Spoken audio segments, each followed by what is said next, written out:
अगदी वैयक्तिक त्यांचे संबंध असल्यामुळे ते बायलॅटरल रिलेशन्समध्ये सुद्धा रिफ्लेक्ट होतं. खरं आणि ही जी राजनैतिक मैत्रीची जी डिप्लोमसी आहे त्याचा लाभ हा भारताला सर्जिकल स्ट्राईक असेल किंवा एअर स्ट्राईक केली असेल किंवा आता काश्मीरमधून जेव्हा 317वं कलम हटवलं असेल, अयोध्या मंदिर असेल किंवा आता ऑपरेशन सिंदूरच्या वेळी सुद्धा मिळाला, तर भारताचे हे प्रश्न आहेत आणि आपल्या सुरक्षेसाठी प्रतिहल्ला करण्याचा भारताला अधिकार आहे हे जगानं मान्य केलंय.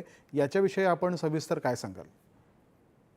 हो, नक्कीच. हा जो काही हल्ला केला गेला, जे काही आपल्या आता सर्जिकल स्ट्राईक आहेत किंवा जे काही एअर स्ट्राईक झाले किंवा आता ऑपरेशन सिंदूर आहे, आर्टिकल 370चं ते अबॉलिशन ऑफ आर्टिकल 370 आहे.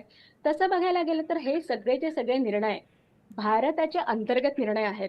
ते भारताच्या हिताचे निर्णय आहेत आणि ते भारताला घेण्याचा पूर्ण अधिकार आहे. हे निर्णय घेतल्यामुळे आपल्या देशाच्या बाहेर, आपल्या देशाच्या पलीकडे जे देश आहेत, त्यांचा खरं म्हणजे याच्याशी तसा काही संबंध येत नाही. तरी सुद्धा त्यांनी एक प्रकारे भारत विरोधी अभियान चालवल्याप्रमाणे जर काही भारताने फार मोठी चूक केली आहे, या पद्धतीने हा प्रश्न मांडण्याचा कुठेतरी प्रयत्न केला आपल्या शत्रू राष्ट्रांनी.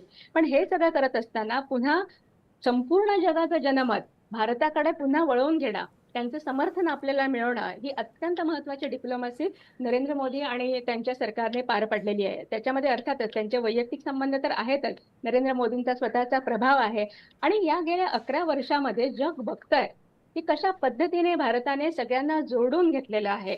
अगदी कोविड काळामध्ये सुद्धा भारताने किती मदत केलेली आहे. UNS म्हणजे युनायटेड नेशन्स ऑर्गनायझेशनमध्ये सुद्धा पहिल्यापासून भारताने त्यांच्या प्रिन्सिपल्सला अगदी म्हणजे अनुसरून असंच कार्य केलेलं आहे. त्यामुळे भारताने घेतलेल्या निर्णयांवरनं कोणी तसं पाहायला गेलं तर भारताच्या बाहेर शत्रू राष्ट्रांनी कुठलाही आक्षेप घेण्याचं कारणच नाही आहे. म्हणून ही जी डिप्लोमसी आपली आहे, ही त्याला नक्कीच आपण पूरक अशी करून घेतलेली आहे. म्हणजे ज्यावेळेला मागे पोखरणला ज्यावेळेला अणुचाचण्या केल्या गेल्या होत्या वाजपेयीजींच्या काळात, त्यावेळेला सुद्धा बरेच मग इकॉनॉमिक सँक्शन्स वगैरे घालण्यात आले होते. मग ते सुद्धा नंतर आपण रिलीज करण्याचा प्रयत्न केला होता. तर आता पण हेच आहे, की आम्ही जे काही निर्णय घेतो आहोत, ते भारताच्या हिताचे कसे आहेत, हे आपण पटवून देण्यामध्ये यशस्वी ठरलो आहोत, खरं ठरतो आहोत. रुपालीजी